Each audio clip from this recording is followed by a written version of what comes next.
And Algebra 2 students, back to more right triangle trigonometry. Most of this lesson is going to be very similar to what we did yesterday.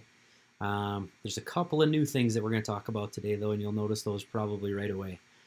So here is 14-3, the reteaching worksheet. First part's all the same.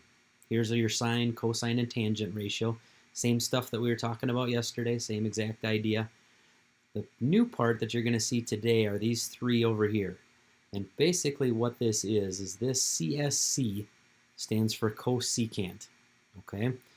And all it is, it sounds complicated, all it is the cosecant of an angle is just the reciprocal of sine.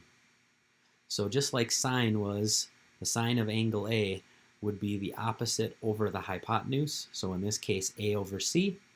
The cosecant is just the reciprocal of sine. So instead of A over C, it's going to opposite over hypotenuse, it's going to be hypotenuse over opposite, which is why it's C over A. Okay, so that is the only difference between sine and this is called cosecant, is what that is. Okay, the next one is just the secant, and all that is that, you can see it right here, is the reciprocal of cosine. So again, if we're looking at A, cosine of A would be adjacent, which is B, over hypotenuse, which is C. So B over C is your cosine, which means the secant is just the reciprocal, which is C over B. Okay? And the last part is what's called the cotangent. Okay? Here's your tangent, here's your cotangent. Again, just reciprocals of each other. That's all these three new trig functions are, is they're the reciprocals of the other trig functions that you've known about since geometry. Okay, so tangent is opposite over adjacent, which means cotangent is adjacent over opposite. Okay, so that is the only difference there. If you take a look at this example, so here they're telling you you've got triangle ABC, they're telling you that angle C is a right angle, and they're telling you that the cosine of A is 20 over 29, and they want you to find the value of some other ones. Okay, so what you need to take a look at is if you know that the cosine of angle A is 20 over 29, that means that the 20 must be adjacent. Remember, cosine is adjacent over hypotenuse. So that means the 20 must be the adjacent leg to A, and that must mean this 29 is the hypotenuse of the triangle. Okay, so when you set up your picture, angle C is your right angle. It does not matter when you make your picture which one of the acute angles is A or B.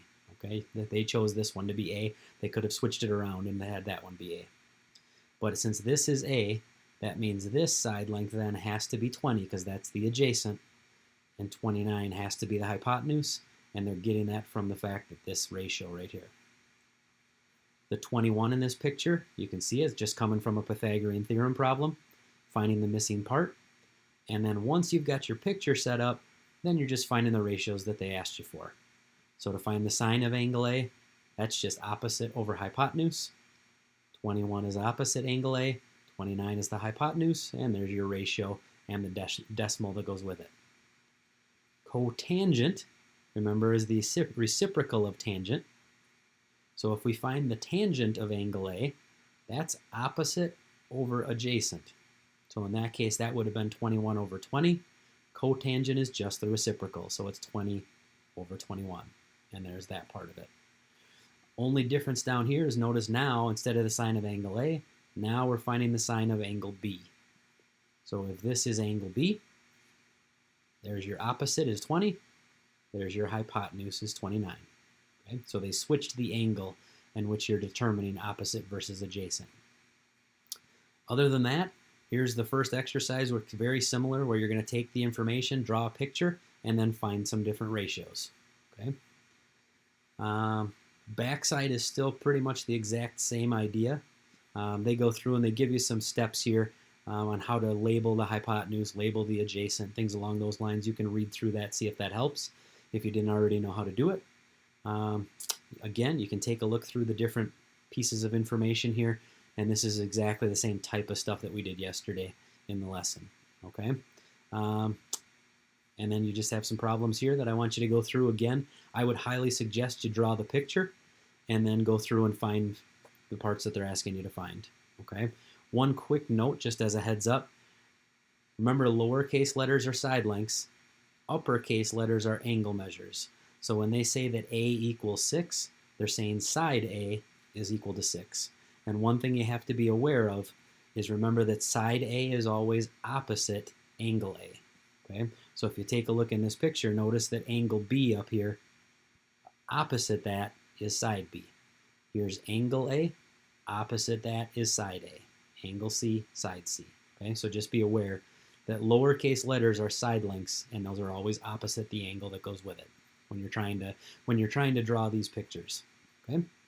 As always, reach out and ask for help if you need it. Otherwise, you've got these 7 problems for your homework for today.